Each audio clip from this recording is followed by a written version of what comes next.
C'est bon, c'est bien ça. Remonte. Au bleu. Non, non, remonte. Voilà, parfait. C'est moi qui me suis trompé. Rappelez-vous, dans le Lévitique 23, nous allons terminer la parenthèse sur le sanctuaire.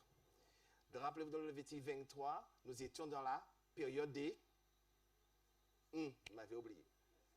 La période des expiations. Vrai? Et dans cette période des expiations, 3 choses étaient demandées au peuple.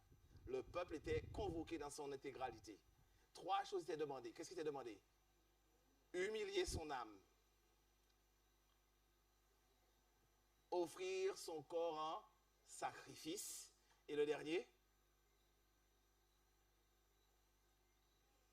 Ne faire aucun ouvrage en dehors de ce que Dieu autorise le jour du sabbat. Ou bien lors de cette convocation solennelle. Avertissement. Aucun d'entre nous ne recevra jamais le sceau de Dieu. Si une souillure, une tache repose sur notre caractère. Un mauvais trait de caractère. Dieu est saint, vrai? Or, si nous sommes appelés à avoir le caractère de Jésus, s'il y a la moindre tâche, le sceau ne peut être apposé à cause de la sainteté de Dieu. Le standard de Dieu est élevé. Donc, l'Esprit nous est donné afin de nous élever au standard de Dieu. Ce n'est pas impossible, c'est Dieu qui l'a dit. Il le fera si nous sommes de bonne volonté et dociles. Il nous a laissé le soin de quoi? Il a laissé le soin à qui? À nous de quoi? De remédier à quoi? Au défaut de caractère. De purifier le temple de l'âme. De quoi? Qui doit se charger de ça? Vous ne le dites pas? Qu'est-ce que le texte dit? Qui doit se charger de ça? Et par quelle grâce? Enfin, je le dis. Par la grâce de Dieu, nous allons pouvoir réussir à ça. Car sans Dieu, on ne peut rien faire. Mais si on ne se saisit pas du karcher de la grâce, pour pouvoir appliquer le karcher sur notre caractère, dis-moi, qui va le faire pour nous? Est-ce que Dieu appuie les paresseux? Est-ce que Dieu appuie les fainéants spirituels? Est-ce que croyez-vous, si je dois lever mon bras, Seigneur, j'espère, j'attends, je crois que tu lèveras mon bras et tu le poseras là. L'Éternel le fera-t-il? Qui doit faire ça? C'est moi. Le Seigneur provoque le désir de lever mon bras. Je me saisis de ce désir et j'actionne mon bras sur la table. Nous sommes collaborateurs avec le sein de l'Éternel, vrai? Si vous ne faites pas, toute la puissance du ciel s'arrête devant votre volonté. Vous comprenez ça? J'aurais beau rester devant la piscine et en disant je veux apprendre à nager, je veux apprendre à nager. Si quelqu'un ne me pousse pas et ne me donne pas la conviction que voilà, quand tu es dans l'eau, tu fais tel mouvement, si je ne bois pas quelques tasses, jamais j'apprendrai à nager. Je vais avoir le rêve de nager. Je vais admirer les super nageurs, mais je serai toujours sur le bord de la piscine. Je vais collectionner de grands nageurs dans ma chambre. Mais moi, je n'aurai jamais ma photo, car je reste toujours sur le bord de la piscine. Je serai comme le malade de Bethesda, attendant qu'un ange passe pour secouer l'eau. Non, non. Quand on aura saisi le karcher de la grâce pour purifier le temple de l'âme, qu'est-ce qui se passe? Ensuite, la pluie de l'arrière-saison tombera sur nous comme la pluie du printemps est tombée sur les disciples au jour de la Pentecôte. Messieurs, cette citation, quand on prend le temps de la méditer, si on ne collabore pas avec Jésus, notre caractère restera identique. Vous comprenez ça? Si les coureurs olympiques savent s'astreindre et avoir une discipline de fer pour arriver, imaginez comment je ne peux pas avoir cette discipline. Et en plus, avec la grâce de Dieu, je devrais être hyper performant. Mais je suis un peu, mais en chiclette. En chiclette. Un jour, je suis bouillant, et mardi, je suis déjà refroidi, et mercredi, je suis couché. N'oubliez pas cette citation, nous en aurons besoin. Il nous a laissé le soin de remédier aux défauts de caractère. Autrement dit, mes amis, Jésus, nous attendons sur Jésus pour qu'il purifie notre caractère. Et Jésus nous a tout donné pour que le caractère soit purifié. L'un attend sur l'autre. Et le temps passe et le temps de la grâce arrive à son terme. Un attend sur l'autre. Il y a quelqu'un qui a menti. J'ose croire que ce n'est pas Jésus. On peut rester encore 70 ans comme ça. Vrai? Or, ce n'est pas possible. Vous sentez bien qu'il y a quelque chose à faire. Si je ne fais pas le pas de la foi, comment la grâce va entrer en action? Si ceux qui soutenaient l'arche n'avaient pas fait le pas, ou que Moïse n'ait pas levé le bras, la mer serait ouverte? Chaque fois qu'il devait gagner une bataille, la main devait être en l'air. Vrai, il y avait 2 personnes pour soutenir la main. Donc, chaque fois que Dieu doit agir, l'homme doit faire sa part juste à côté. Et l'Éternel vient soutenir la volonté de l'homme pour accomplir des choses extraordinaires. Mais si je ne fais rien, mes amis, l'Éternel ne peut pas être le ministre de la paresse. Vous comprenez ce que je dis? Si vous voulez avoir, quel exemple je peux prendre? Si vous voulez avoir une bonne note à l'école, que devez-vous faire? Comment faire?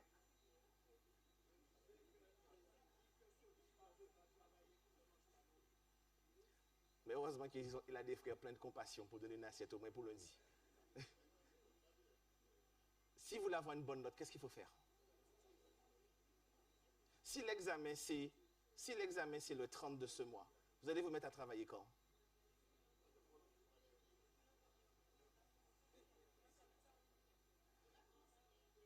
Donc ça veut dire, vous courez pour avoir l'examen ou vous courez pour avoir la mention?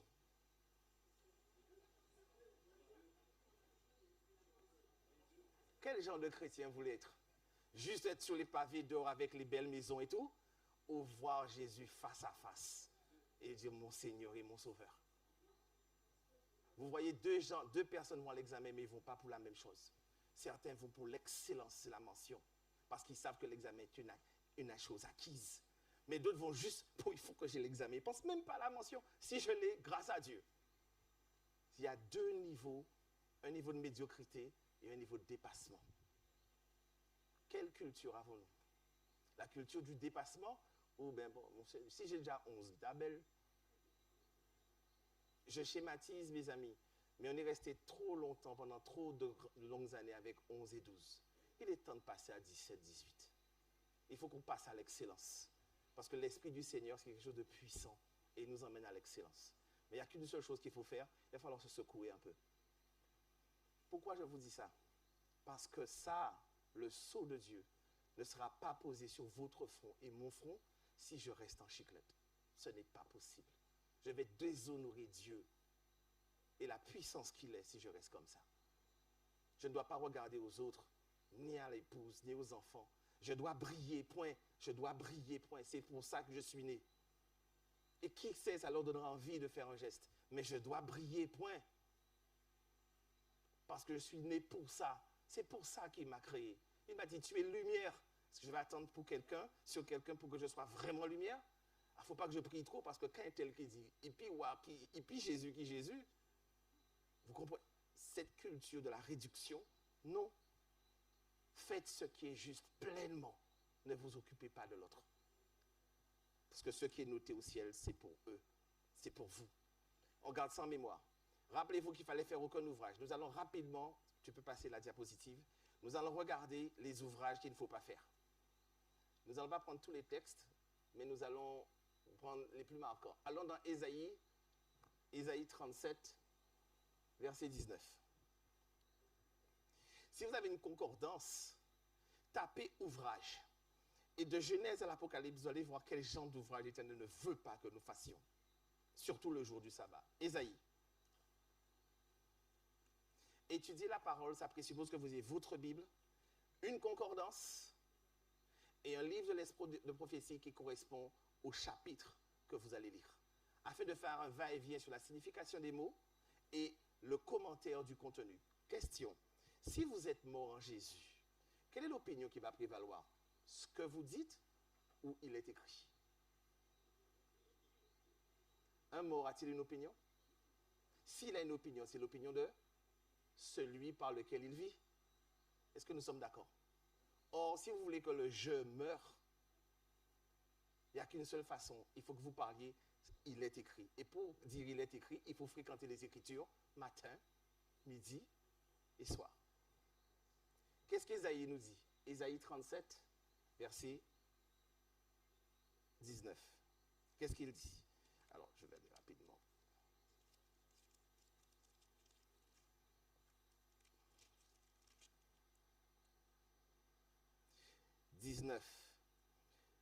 On peut remonter au verset 18. Il est vrai, ô Éternel, que les rois d'Assyrie ont ravagé tout le pays et leur propre pays, et qu'ils ont jeté leur Dieu dans le feu. Mais ce n'était point des dieux, c'était quoi? Des ouvrages de mains d'hommes, de bois, de pierre, ils les ont anéantis. Continuons. Allons dans Ézéchiel 6.6. Ézéchiel 6.6. Qu'est-il écrit? Vous y êtes? Partout où vous habitez, vos villes seront ruinées et vos hauts lieux dévastés. Vos hôtels seront délaissés et abandonnés. Vos idoles seront brisées et disparaîtront. Vos statues du soleil seront abattues et vos ouvrages anéantis. Tout ouvrage qui tend à effacer le vrai Dieu, tout ouvrage qui prend la place de Jésus dans votre cœur, tout ouvrage dont vos 10 doigts sont en train de taper sur les réseaux sociaux, en train de chercher je ne sais pas quoi. Si vous cherchez quelque chose, c'est pour l'édification de votre âme. Autrement dit, vous cherchez qu'à ce que votre âme puisse grandir vers le haut. Mais si vous cherchez des choses qui font descendre l'âme au niveau de la ceinture, vous êtes en train de mourir chaque jour dans la chair. Et vous ne valez pas plus que votre chair. La chair peut-elle comprendre les choses de l'esprit? Donc chaque fois que vous ouvrez votre Bible, mais c'est toujours la même chose. Je n'ai pas avancé plus que ça. Normal, la chair est opposée au spirituel. On ne peut pas faire un iota de plus de progrès. Pour faire un progrès, il faut être spirituel. Vous comprenez? Il faut que l'esprit domine le corps. Pour entendre Dieu nous parler de la Genèse à l'Apocalypse et marcher de progrès en progrès jusqu'à ce qu'on arrive à la statue parfaite du Christ. Or, s'il n'y a pas de progrès, c'est que je suis un nain spirituel. La Bible parle de grand progrès. Or, moi, j'ai plus de 50 ans et en toujours au même niveau là. Qu'est-ce qui s'est passé? À un moment donné, je me suis arrêté. Il ne faut pas avoir peur. Seigneur, je me suis arrêté. Et en trouvé arrêté là, bon. Et finalement, j'ai pris des plis de l'arrêt. Maintenant, tout effort qu'on me demande, ça me coûte. Je bougonne. Il faut aller là. Il faut étudier. Il faut chanter encore. Mais on vient de prier. Il faut prier encore. Je suis toujours dans un Vous comprenez? J'ai pris des plis avec la force de l'habitude. Ça me force les choses spirituelles. Je croyais que l'amour de Dieu nous presse à. Vous comprenez les deux types de caractères que ça développe en nous? Et nous devons donc mener une lutte vis-à-vis de ces choses-là. Mes amis, il y a tellement de choses à dire. Allons dans Jérémie 17, verset 10. Jérémie 17, verset 10.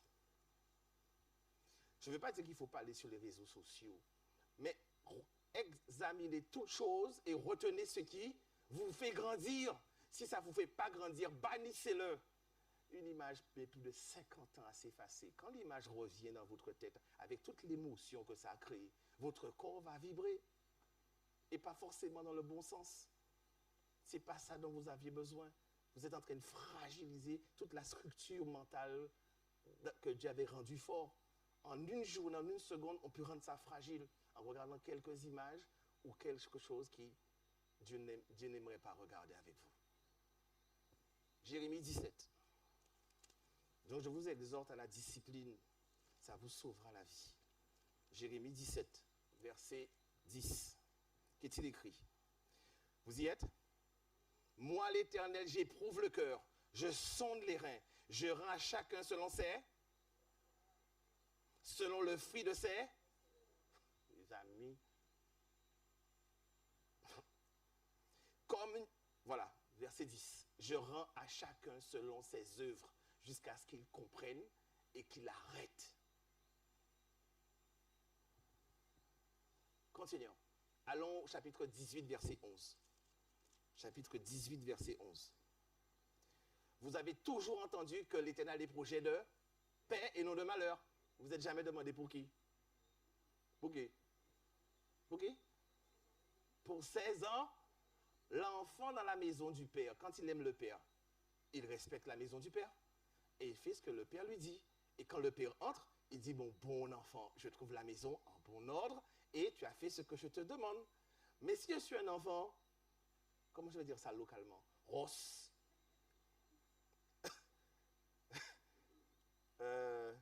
Ça marche? Ça ne peut pas marcher, je suis rosse. Il a des projets de bonheur pour un enfant rosse? Il aurait des projets de bonheur pour un enfant rosse. Vrai? Regardez ce qu'il dit. Parle maintenant aux enfants de Juda et aux enfants des... Non, j'ai lu ça? Oui, 11. Et dit, ainsi parle l'Éternel. Je prépare contre vous quoi? Vous ne lisez pas assez fort. Vous lisez... Quand c'est bénédiction, vous lisez fort. Voici, je prépare contre vous un malheur. Je médite un projet contre vous. Revenez chacun de votre mauvaise voie. Réformez vos voies et vos œuvres. Sinon l'Éternel va vous éprouver. Car nous suivons nos pensées, nous agirons... Non, regardez, verset 12. Qu'est-ce que le peuple répondit? Mais ils disent, c'est en vain, Seigneur, car nous suivons nos pensées, nous agirons chacun selon les penchants de notre mauvais cœur. Les amis, l'homme est fort et terrible. L'Éternel dit, j'ai un mauvais projet contre toi si tu continues comme ça. Reviens et j'aurai un projet de paix et de bonheur pour toi. Regarde ça, Seigneur. Parlez, c'est en vain que tu parles. J'essuivrai mes mauvaises pensées et j'irai selon les penchants de mon mauvais cœur. Fais une citation. Mais quand vous voyez ça écrit, quand l'Éternel te dit à droite et que tu fais à gauche, qu'est-ce qu'on a accompli? On n'a pas accompli le verset. Je agirai selon les penchants de mon mauvais cœur. J'ai fait ce que j'ai eu envie. C'est bien le verset que j'ai accompli? Oui ou faux? Les jeunes, c'est bien ce que j'ai accompli? Quand l'Éternel me dit à droite, j'ai fait à gauche. C'est bien ce que j'ai fait? J'ai fait ce que j'avais envie, les penchants de mon mauvais cœur. Et après, pour Seigneur, aide-moi. Il y a un truc qui ne va pas. Il y a un truc qui ne va pas. Mes actes ont des conséquences. Et je dois demander à Dieu la force de supporter les conséquences de mon acte, mais qu'il me préserve la vie. On récolte ce que l'on... À moins que si on se repent, l'Éternel revienne de son irritation et nous fasse grâce. L'Éternel est merveilleux. Vous avez compris l'esprit des ouvrages? Tout ce qui déplaît à l'Éternel, tout ce que mes mains se pressent à faire. Je me lève le matin. Quand vous vous levez le matin, la première chose que vous allez toucher, c'est là où est votre trésor, c'est là où est votre cœur. Observez, quelle que soit la circonstance, en moyenne, quand vous vous levez le matin, la première chose que vous allez toucher, c'est là où est votre cœur. Si ce n'est pas la parole, prenez rendez-vous avec Jésus en toute urgence. Prenez rendez-vous. Ce n'est pas normal que des chrétiens sauvés n'aient pas Jésus comme premier réflexe le matin. Nous sommes d'accord? S'il n'a pas Jésus comme premier réflexe, qui est installé dans le salon de son cœur? Ce n'est pas Jésus, puisque ce n'est pas lui qui l'a cherché. Donc, qui est installé tranquillement avec lequel je discute chaque matin? L'ennemi de mon âme. Je parle clairement, mes amis? Je vous parle sans détour. Nous avons compris ce que c'est. Allons dans Jean, oui. Jean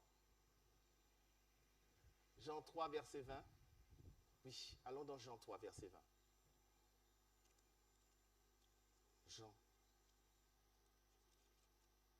Jean 3, verset 20. Attendez, oui, Jean 3, verset 20.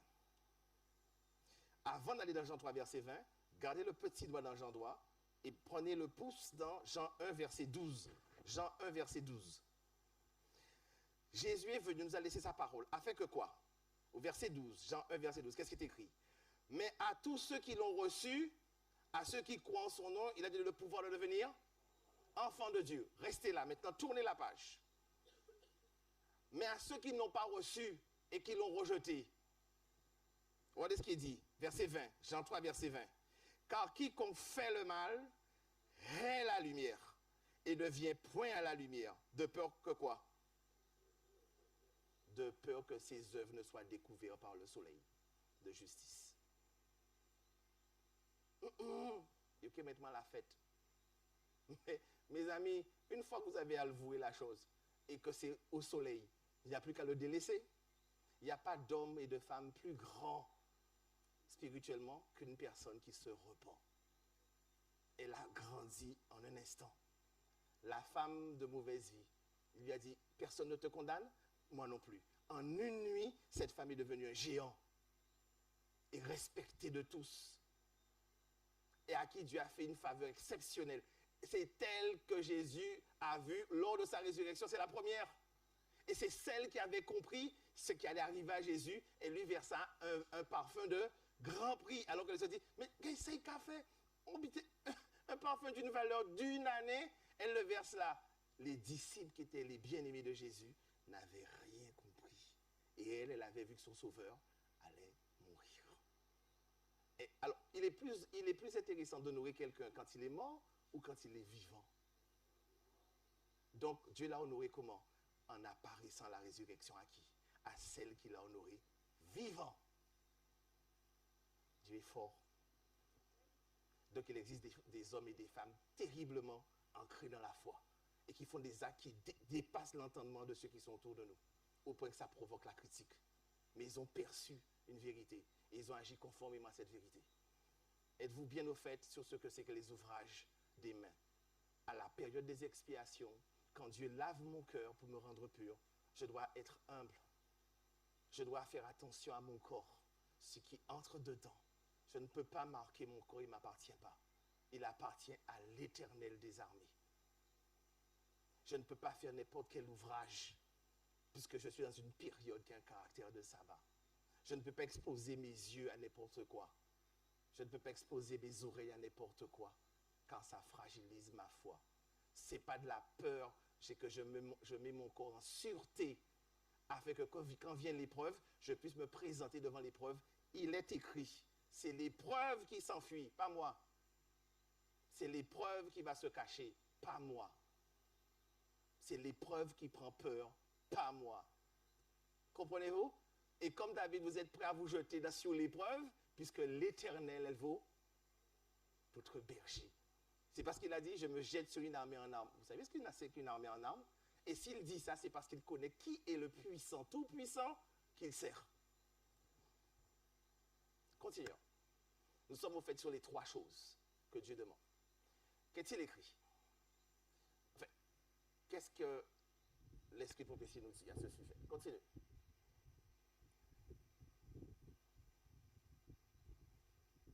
Nous vivons à l'époque du grand jour des expiations dans le culte mosaïque pendant que le souverain sacrificateur faisait l'expiation pour Israël. Chacun devait se repentir de ses péchés et s'humilier devant le Seigneur. Sous peine, c'est le ventilateur. Sous peine, je me suis perdu. Repentir de ses péchés et s'humilier devant le Seigneur sous peine d'être retranché de son peuple. Maintenant, aujourd'hui, de même pendant les quelques jours de grâce qui restent encore, tous ceux qui veulent que leur nom soit maintenu dans le livre de vie doivent faire quoi? Affliger leur âme devant Dieu, ressentir une véritable douleur de ce qu'ils ont fait de mal et faire preuve d'une sincère conversion. Alors, l'Esprit de Dieu tombera sur eux. Sommes-nous d'accord, mes amis? Sommes-nous d'accord? Que préférez-vous avoir? La plénitude de l'Esprit sur vous pour faire mieux que les apôtres ou rester dans la vie en chiclette que nous avons?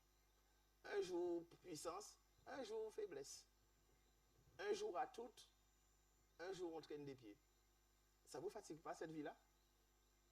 Alors que vous voyez écrit, voilà ce qu'ils accomplirent plein de puissance. On vous dit, attendez, soit c'est pour Hollywood, un conte de fées, soit c'est réel, et moi, je n'ai pas compris quelque chose. Et il faut que je reconstruise tout, car il y a de la puissance dedans. Voici les signes qui accompagneront ceux qui ont cru. Voilà ce qu'ils feront lorsqu'ils invoqueront le nom de l'Éternel. Continue.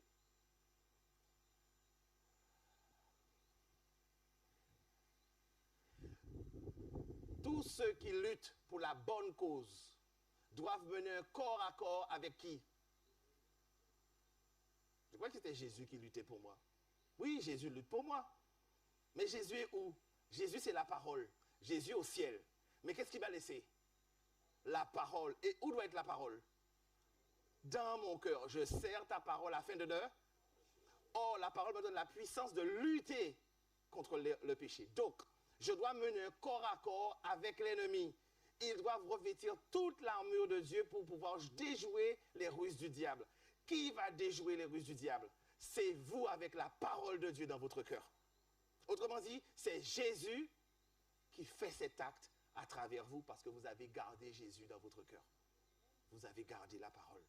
Garder la parole, c'est garder Jésus. Mais qui met la parole en action? C'est vous. Quand on aime, on ne se saisit pas de la chose pour la mettre en action.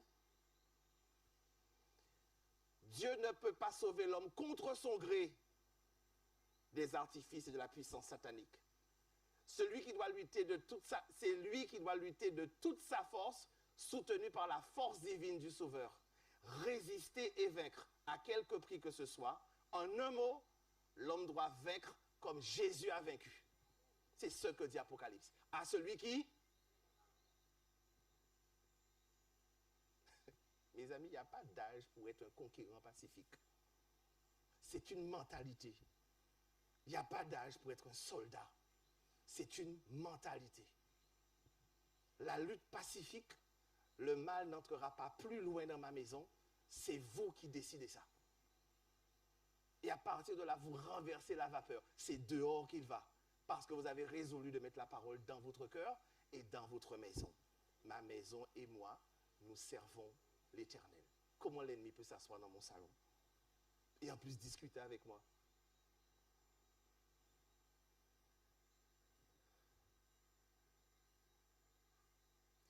La période des expiations, c'est le moyen choisi par Dieu pour pouvoir purifier mon caractère.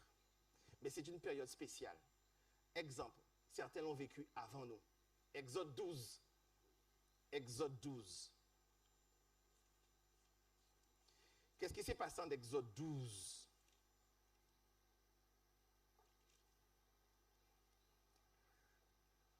Regardez ce qui se passe, Exode 11, verset 4. Exode 11, verset 4. Qu'est-ce que Dieu dit? Moïse dit, ainsi par l'Éternel, vers le milieu de la nuit. Apparemment, au milieu de la nuit, l'Éternel agit. Vers le milieu de la nuit, je passerai au travers de l'Égypte. Tous les premiers-nés mourront. Je veux verset 6. Il y aura dans tout le pays d'Égypte quoi? Un grand cri tel qu'il n'y en a point eu et qu'il n'y en aura plus de semblable. Ça, c'était dans le pays d'Égypte, littéral. Or, on nous a dit dans l'Égypte moderne, qui est notre monde, lorsque l'Éternel va décider à faire tomber les fléaux, il faut bien que je sois à Goshen. Mais pour être à Goshen, il faut plaire à l'Éternel. Sinon, je serai en train de cuire sous le feu que l'Éternel va envoyer. Il faut bien qu'on soit à Goshen, mes amis. Vrai? Il faut bien qu'on soit protégé. Mais ça tombera. C'est pourquoi l'Éternel dit, sortez du milieu d'elle, mon peuple, afin que vous ne participez pas, non seulement à ces péchés, mais que vous n'ayez pas part aux fléaux qui vont tomber sur ce monde-là. Qu'est-ce qu'il fallait faire? Chapitre 12. Il fallait prendre un agneau. Or, l'agneau, c'est qui? Jean-Baptiste l'a dit. Voici l'agneau de Dieu qui... Et qu'est-ce qu'il fallait faire avec l'agneau? Non, verset 7. Non, j'ai sauté un truc. Verset 4. Si la maison est trop peu nombreuse pour un agneau, on le prendra avec son plus proche. Si l'agneau est bon pour moi, Je ne donnerai pas un petit morceau à mon voisin. Si la parole me fait du bien, je ne donnerai pas une cuisse à mon voisin. Et si c'est bien assaisonné, avec des herbes amères, pour me souvenir que je sors d'Égypte, mais bien cuit. Verset 7. On prendra son sang et on le mettra sur le linteau. Ça, c'était en Égypte. On prendra le sang, aujourd'hui en 2024, on le mettra où? Sur son cœur. Parce que le sang de Christ purifie de toute souillure. Donc, il purifie mon cœur de toute souillure. Donc, circoncisez votre cœur. Enlevez la partie du péché. Vous voyez le parallèle? Parce que notre Seigneur est fort. Cette même nuit, on le mangera. Mais le plus intéressant, c'est ça. Verset 10. Vous n'en laissez rien jusqu'au matin. Pourquoi? Pourquoi vous ne laissez rien jusqu'au matin? Qu'est-ce qui arrive à minuit? Vous m'avez abandonné. Qu'est-ce qui arrive à minuit pour les Égyptiens, pour les Juifs et les Égyptiens? L'ange de l'Éternel va passer, frapper le pays d'Égypte. Donc on doit manger l'agneau à la hâte. Bientôt, voilà les événements que nous avons vus qui vont arriver. La nuit va tomber sur le monde. Je dois manger la parole de Dieu à la... Or, la parole de Dieu est associée avec une pluie spéciale. Donc, la pluie spéciale que je vais prendre n'est pas en contradiction avec la loi de la digestion de Dieu. On doit manger à petite cuillère, mâcher et faire descendre. Mais ce qu'il y a de fort avec l'Esprit de Dieu, c'est que nous allons pouvoir manger des quantités consistantes et grâce à l'Esprit, il y aura un processus de digestion rapide. Ceux qui ont pris 6 mois, 1 an pour faire un truc, avec la puissance de l'Esprit, ils vont le faire en un temps record. Même résultat, mais avec un temps de travail plus intense et plus court, parce qu'ils ont reçu la puissance qui est nécessaire. Vous le comprenez? Je dois le manger à la hâte. Mais regardez au verset 11. Quand vous le mangerez, vous aurez quoi? Vos reins sains, vos souliers, vos pieds, un bâton à la main, vous le mangerez à la hâte. Ça vous fait penser à quoi? À quel chapitre? Nous sommes dans Exode. Ce n'est pas Éphésiens 6 qui dit ça, les armes de l'esprit. Prenez le bouclier, la foi, la vérité. Mais mes amis, ce n'est pas les armes du chrétien de la fin des temps 2024, à la période des expiations que Dieu est en train de préparer pour faire face aux événements et pour aller chercher le peuple qui gît dans le péché? Vrai? Qui va les libérer si ce n'est pas l'Église de Dieu convertie? Donc plus je m'assoupis, plus les gens meurent dans l'obscurité. Donc qui est responsable de toutes ces catastrophes? Qui est responsable de cette situation? L'Église. Vous comprenez? Si nous étions ardents, si nous étions bouillants, la persécution serait levée, vrai, mais beaucoup se seraient convertis à l'Éternel. Et nous aurions pu hâter le retour du Christ. Mais comme nous sommes dans un sommeil, et l'Éternel dans sa bonté, attend qu'on fasse un sursaut. Mais qu'on le croit ou pas, Dieu a un timing. Et quand son timing arrivera, ceux qui ont cru vraiment se lèveront. Et ceux qui n'ont pas appris pendant la période de grâce, ils vont l'apprendre pendant la période d'intenses difficultés. Et ils vont l'apprendre, croyez-moi, parce que Dieu sait qu'il les aime. Donc, verset 13. Lorsque l'ange verra le sang, il passera au-delà de la maison. Donc, quand l'Éternel enverra ses fléaux et verra le sceau sur votre cœur, l'Éternel passera au-dessus de vous et de votre maison. Amen. Parce que vous avez été transformés. Maintenant, on sait que Dieu veut un caractère parfait. La bonne question, comment avoir un caractère parfait? Il y a un apôtre qui a compris la perfection du caractère. Qui est-ce? Et Dieu lui a fait la révélation de la perfection du caractère à la fin de sa vie. Il était fougueux. Et puis il a pris, Seigneur, jamais tu vas mourir. Seigneur, tu m'aimes? 3 fois il m'a dit ça. Finalement, Seigneur, toi seul sais. C'est bien, c'est Pierre. Allons voir ça. Allons dans 2... Tu peux faire... Allons... Fais passer la diapositive pour moi. Voilà. Allons dans 2 Pierre 1. Nous sommes dans comment avoir le caractère parfait. Dieu ne peut pas dire je veux que tu aies un caractère parfait sans donner un mode d'emploi. Nous sommes d'accord, mes amis? Allons voir le mode d'emploi. Comment avoir le caractère parfait. 2 Pierre. Et l'étude minutieuse de 2 Pierre va vous emmener très loin. 2 Pierre. Qu'est-il écrit? Alors, j'y vais. 2 Pierre, à partir du verset 3. Pardon, 2 Pierre 1. 2 Pierre 1. Vous y êtes? Comme sa divine puissance nous a donné quoi? Tout ce qui contribue à la vie et à la piété. Mais attention, quand vous lisez vie, ça vous ramène quoi? Ça vous ramène à Jean 1. En lui était la vie et la vie était la lumière des hommes. Donc non seulement vous avez la santé, mais vous brillez de la lumière de la justice du Christ. Vous comprenez ça? La vie, c'est la santé, mais c'est aussi la lumière de la gloire de Dieu qui reflète sur votre visage. Au moyen de quoi? De la connaissance de celui qui vous a appelé par sa quoi? Par sa propre gloire et sa vertu. Donc on va voir qu'est-ce que la gloire de Jésus et sa vertu, quand on les invoque, car c'est sa promesse, est capable de nous faire. Qu'est-ce qu'il nous dit, verset 4? Lesquels nous assurent de sa part quoi? La réalisation des plus précieuses promesses, afin que par elles, ces promesses, vous deveniez participants à quoi? À la nature divine. Or, si vous êtes participant à la nature divine, qu'est-ce qui peut résister? Pas le péché en tout cas. Vrai? Puisque vous avez la nature divine en vous. Donc, si vous dites au péché, courir, il ne peut pas rester là. Afin que par elle, vous deveniez participants à la nature divine, en fuyant quoi? La corruption qui existe dans ce monde par là. Donc, vous êtes devenus maîtres de vous-même et de vos yeux. Et quand vous êtes arrivé à ce stade-là, 5, à cause de cela même, faites tous vos efforts pour joindre. Quand on vous dit joindre, ça veut dire quoi? Ajouter. Ajouter. Ajouter. Il y a quelqu'un qui dit la même chose. Allons dans Jude. Jude 1. Jude 1, verset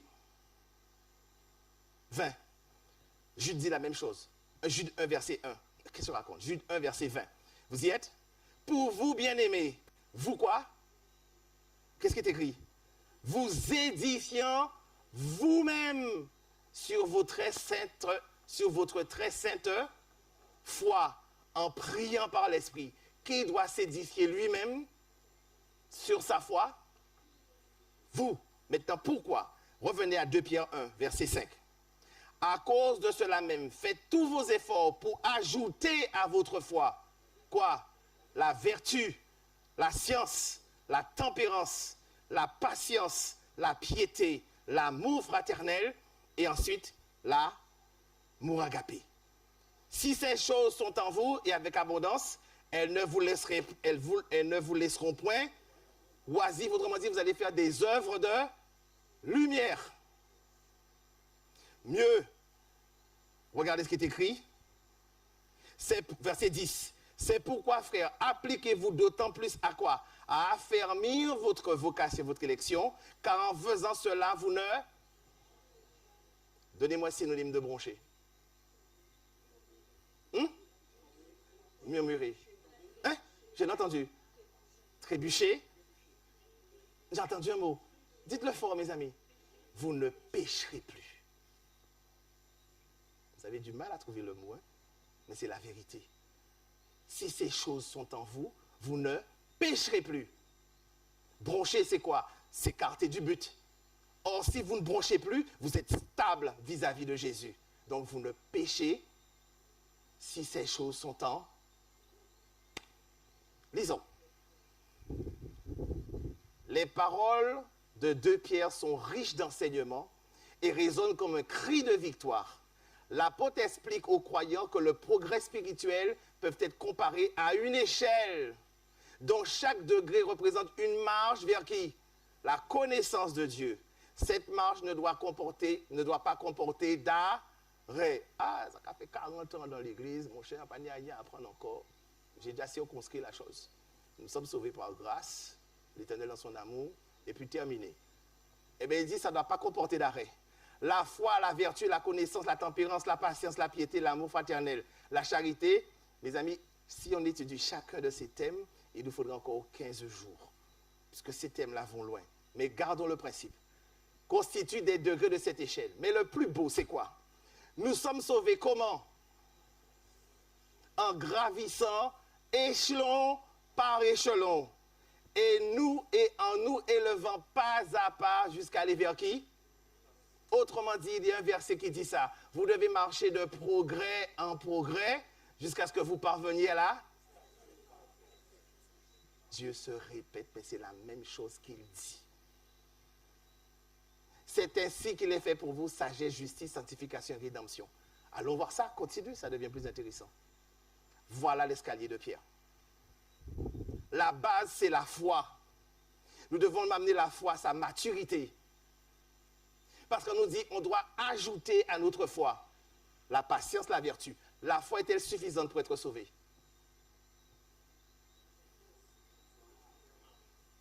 La foi est-elle suffisante pour être sauvé? Non. Si vous n'ajoutez pas ça à votre foi restera faible. Nous sommes sauvés, marche, Dieu me donne la foi. Qu'est-ce qu'il a dit à Pierre quand il a sauté du bateau? Homme de peu. Or, nous devons avoir une foi confirmée à maturité. Une foi éprouvée, celle d'Abraham. Si Abraham n'avait pas la foi, il n'aurait pas donné son fils. Et ce n'est pas une petite foi. Nous sommes d'accord, mes amis? Et il n'a rien dit à sa femme, parce qu'il savait que, enfin, c'est un autre débat, le fils ne serait pas parti. C'est de bonne guerre. Et il a duré combien de jours pour arriver jusqu'à la montagne? Combien de jours il a duré pour aller jusqu'à la montagne? 3 jours. Mes amis, vous croyez qu'un homme arrivé à 100 ans, on lui donne le fils, son Isaac, son seul fils, celui qui aime, le fils de son amour. Et pendant 3 jours, il marche. C'est bien ça, l'Éternel dit, ouais. Bah Isaac, l'Éternel, tu ne tueras point. L'Éternel ne peut pas m'avoir dit une chose pareille. Et le fils qui lui dit, mais, nous marchons, mais je ne vois pas la bête. Et le fils ne dit pas plus que ça. Et le papa est à côté dans une méditation, 3 jours, 3 nuits. Mais il a su quelque chose au bout des 3 jours. Qu'est-ce qu'il a su? Quand il est arrivé au pied, qu'est-ce qu'il a dit au serviteur? Nous partirons et nous redescendrons. Nous, les deux. Qu'est-ce qu'il avait compris? Que celui qui donne son fils à 100 ans peut le faire mourir, mais peut le faire revenir à la vie, parce qu'il est Dieu. Donc Dieu peut me le donner et Dieu peut me le reprendre. Amen. C'est pas ce que Job a dit. Dieu a donné, Dieu a repris. Amen. Et qu'est-ce qu'il dit à sa femme? N'agis pas comme, mais ce n'est pas une insensée, mais elle agit comme en disant, renie Dieu et meurs. Cette connaissance de notre Dieu fait que nous n'avons plus peur de la mort. Parce qu'il peut sortir de la mort ceux qu'il aime. Il l'a dit, il l'a déjà fait, il l'a déjà prouvé. De quoi avons-nous peur? La mort n'a plus de puissance sur nous. C'est important de savoir ça. Donc, l'Éternel nous fait construire sur la foi. Il nous donne la vertu qui est la volonté d'obéir à Dieu et de développer des vertus d'obéissance volontaire à l'Éternel. Il nous donne la science, c'est-à-dire la connaissance. Et cette connaissance doit être assise suffisamment large. Ce n'est pas seulement la connaissance biblique, hein, mes amis. Vous devez connaître la géographie, la géopolitique de ce monde, afin de pouvoir comprendre les forces qui sont à l'intérieur et comment Dieu agit dans les nations. Puisque si vous connaissez la statue de Daniel, si Dieu entre dans la géopolitique, fait monter les nations et descendre les nations, vous allez comprendre pourquoi les nations montent et descendent. Quand Dieu place un président, c'est lui qui place les présidents. Donc s'il a placé Poutine, Kim Jong-un et le chinois, Dieu sait pourquoi. Et Dieu sait pourquoi ces hommes sont là pour faire comme une barrière endiguée afin que le peuple de Dieu ait le temps de. Sinon, il y a longtemps qu'un raz-de-marée serait déjà déversé sur le monde. On doit ajouter à la connaissance la maîtrise de soi. Et il n'y a pas de maîtrise si la maîtrise ne va pas engendrer quoi? La patience. Comment je peux aimer mon frère alors qu'il me marche sous les pieds et je n'ai pas la patience d'attendre qu'il descende pour lui dire, frère, tu sais que ton frère est en train de souffrir? Ah, frère, excuse-moi. Mais c'est pas pareil comme réaction. Parce qu'on a acquis la maîtrise de soi. Ça ne veut pas dire qu'on a pas mal, on a mal. Mais pour ne pas vexer le frère qui est fragile dans la foi, il lui donner une parole trop dure et que le frère vienne à rentrer chez lui, considérer la parole et dire, pas qu'à l'église encore, si vous rencontrez des gens comme ça, je ne l'ai pas fait exprès, ça il dit, moi, pas qu'à l'église encore. Je préfère retourner au monde. Pourquoi? Pour une phrase. Il vaut mieux que ce ne soit pas de vous qu'il a entendu. Car c'est la phrase de votre bouche qui l'a fait rester chez lui. Vous comprenez? Il vaut mieux que ce soit quelqu'un d'autre, pas vous. La piété. Vous êtes pieux dans la croyance que vous avez à l'Éternel. Vous ne vous laissez entacher par aucune autre doctrine. Vous restez attaché aux saintes Écritures. L'Éternel a dit Amen. Et quand vous avez ça, vous êtes capable d'aimer votre frère. Pourquoi? Parce que vous lui donnez le temps de la maturité et vous l'accompagnez dans sa maturité. Vous n'exigez pas plus de ce qu'il est capable de donner. On ne peut donner que ce qu'on a conçu clairement. Mais s'il n'a pas la même maturité que vous, il ne peut pas voir les choses comme vous. Or, comme on sait qu'on va mourir, on a envie qu'il mûrisse vite, voire en une nuit. Mais ce n'est pas possible. Il faut lui donner le temps, comme Dieu nous a donné le temps de mûrir. Nous sommes d'accord? Ça développe chez nous la compassion et la miséricorde. Et ensuite, nous avons les bases pour que l'amour agapé s'installe avec des racines profondes dans notre cœur. Mais si on n'a pas ajouté toutes ces vertus et développé toutes ces vertus en parallèle, comment voulez-vous que l'amour trouve une racine profonde et que nous soyons consistants pour arriver jusqu'au bout? Ce n'est pas possible. Vous comprenez maintenant ce que c'est que la perfection du caractère? Si vous avez ça, vous avez un caractère équilibré. Est-ce que c'est difficile ça par la grâce de Dieu? Est-ce difficile? À vue d'œil? Non. La seule chose qui est difficile, c'est d'accepter de mourir ce soir. D'accepter de mourir ce soir. Ce soir, je ne veux plus faire ce que j'aimais.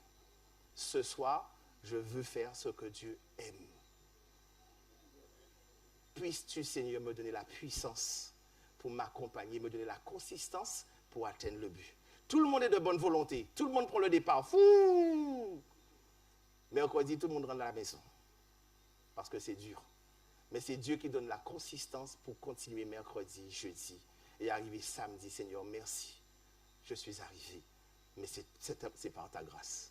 Car sans toi, appâté à être ton côté. Je serai revenu à ce que j'aime. Au vomi que tu n'aimes pas. Est-ce que l'échelle de Pierre est claire, mes amis? Si l'échelle de Pierre est claire, vous connaissez le processus pour la perfection du caractère. Vous savez comment prier pour affermir votre foi. Vous savez comment apprendre pour avoir de la vertu et que Dieu vous rende obéissant. Vous ne pouvez plus rester sans connaissance, car la connaissance libère. Et la connaissance va vous donner la maîtrise de soi. Sans maîtrise, on ne peut pas comprendre son foyer, on ne peut pas comprendre ses enfants, on ne peut pas comprendre son épouse. Parce qu'on ne peut pas l'écouter, il y a de la turbulence à l'intérieur de notre cœur. Et tant qu'on n'a pas de sérénité, on peut écouter personne. On peut être assis là, mais vous ne m'écoutez pas. Vous êtes perturbé par quelque chose qui vous domine. Or, vous devriez être en paix. Que Dieu vous garde et vous bénisse. Et nous allons prier afin qu'il nous donne la force de mettre l'escalier de Pierre en œuvre dans notre vie. Et que au bout du chemin, c'est la perfection du caractère. Car ses vertus étaient en Jésus et Jésus avait un caractère parfaitement équilibré. Il avait ça. Car nous sommes sauvés en gravissant marche par marche. Vrai? Donc quand on vous dit, il vous suffit d'avoir la foi, en fait la parole vous dit, il faut avoir l'escalier de pierre. Vous voyez maintenant ce qui est derrière la foi? C'est tout ce qu'on a ajouté sur la foi. Car sans la foi, vous ne pouvez pas plaire à Dieu. Mais derrière ça, en fait, il y a ça. Donc, croire que c'est simplement la foi, à un moment donné, on se trompe lourdement. Car il va bien falloir l'expliquer de Pierre, qui donne l'escalier de Pierre. Donc, je vous invite, on va se mettre par petits groupes afin d'invoquer l'Éternel et qu'il accomplisse sa parole dans notre cœur. C'est le résultat d'une décision. Faites confiance à l'Esprit et soyez persévérants car vous êtes des soldats, des coureurs de fond. L'Éternel, c'est un coureur de fond. Et c'est dans la course de fond qu'on devient performant. On a l'impression que ses tripes, ses poumons vont sortir, mais après, on ne peut plus se passer de la course parce qu'on sait qu'on vit, parce qu'on pratique ce sport. Ça nous rend heureux. Prions, mes amis.